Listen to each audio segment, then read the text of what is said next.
What's up, everyone? It's the King of Ruckus, and as promised, here's some Mills gameplay. This is another game that I joined pretty late. I think I went like 10-5 in this one. It's not too bad, but you definitely want to do a bit better. Well, at least I didn't go negative. You know, you go negative, you go negative. That's a real problem. But I don't think I mentioned it last video, but that sliding stop, that's done by holding X and then hitting circle. It's kind of cumbersome.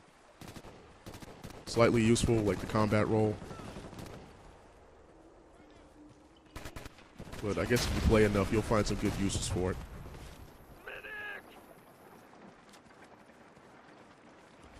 Ooh. Damn. Forgot about that one. So one of the people I follow over on Twitter, I'm sorry, I can't say Twitter without laughing. Like, even though I post there almost every day, I cannot say that word without laughing. But one of the people I follow over on that site, it was either Video Game Writers or Video Game Interactive. I think they're both through the same website, but one of those two, they posted a question asking everyone like what they thought was their favorite sleeper hit of the year or something like that, or just to name a good sleeper game that came out this year. And I think that's a good question. My answer was Shoot Many Robots. It's a game that I've actually been meaning to post footage of since it came out, and I just I haven't gotten around to it. But it's a pretty simple, straightforward side-scrolling shooter.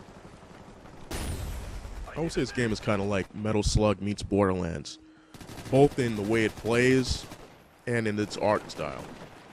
Like, it looks like the animations look a lot like Metal Slug, and it's got that cel-shaded look that Borderlands has, and other games have had since then and before then, actually. Like, Borderlands wasn't the first to do it, but it's the one that comes to mind. And also, Borderlands has a lot of like unlockable items or weapons you can find that have like funny descriptions to them, and this game has a lot of those too. They pop up randomly too, so it's like you got to keep playing in order to loot them. And I hit the max level, which is 50, a long time ago, and I still pop in that game every once in a while trying to find another weapon. It's got 4-player online co-op, and it's actually a lot of fun, man. Like, I've only seen lag happen a couple of times. It really hasn't been too bad. I'm surprised, I don't have more people on my PSN list or my XBL list playing it. I think it's one of those games that just got swallowed up this year with all the other stuff coming out.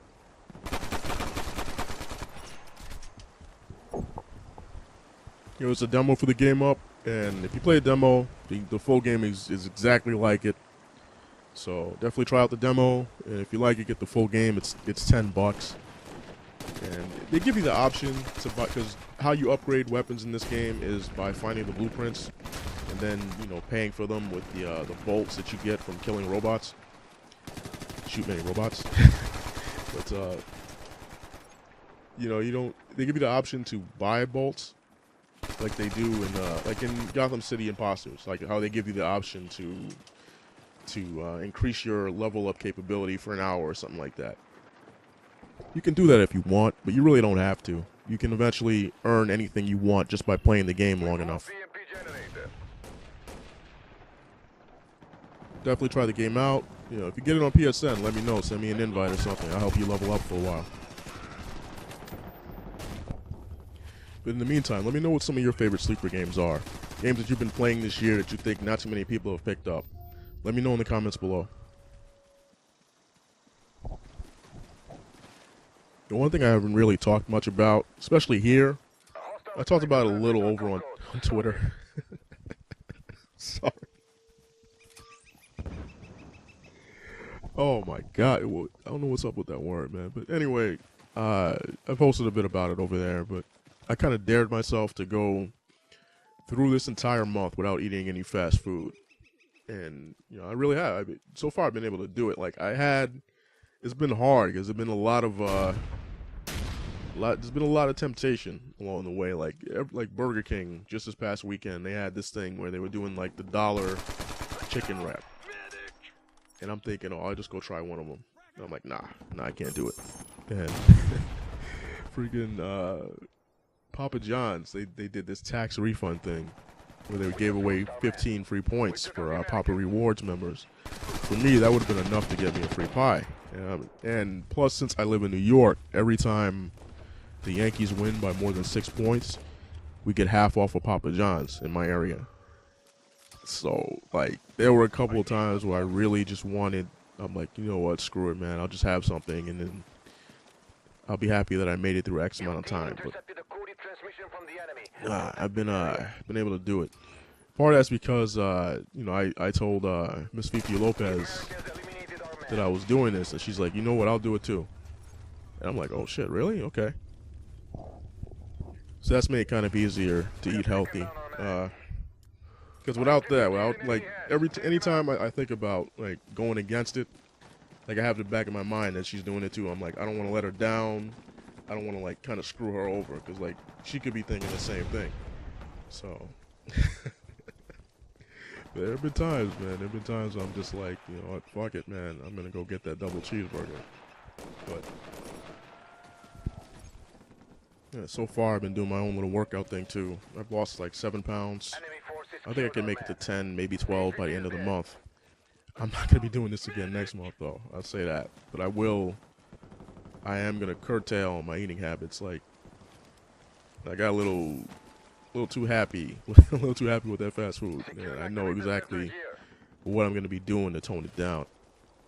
If I can make it through the entire month without having any of it, I could certainly make it through like 6 days out of a week, or maybe even 2 weeks in a row. Really shouldn't be a problem. That's really enough about me. I want to talk about this article I read over on IGN. Actually, no, correction. I got the link to the article through IGN. IGN was just doing their own little synopsis of that article. It's about Sony, the state of the entire company, not just the PlayStation brand. Basically talk about how Sony's been falling off for a while, and like they're kind of in a battle for the life of their company. And I think it's a really good article. I'll put the link to it down in the description. You can definitely check it out. Just, you know, keep in mind that it's not about the PlayStation brand. It's about the entire Sony brand. So if you're like a PlayStation fanboy, which surprisingly, there aren't too many of you watching the videos on my channel, thankfully. But if you do fall into that hardcore camp, you know, just keep in mind this is not an article meant to bash PlayStation. It's an article talking about the entire Sony brand. But that's it for this video. Thanks for watching, and I'll see you next time.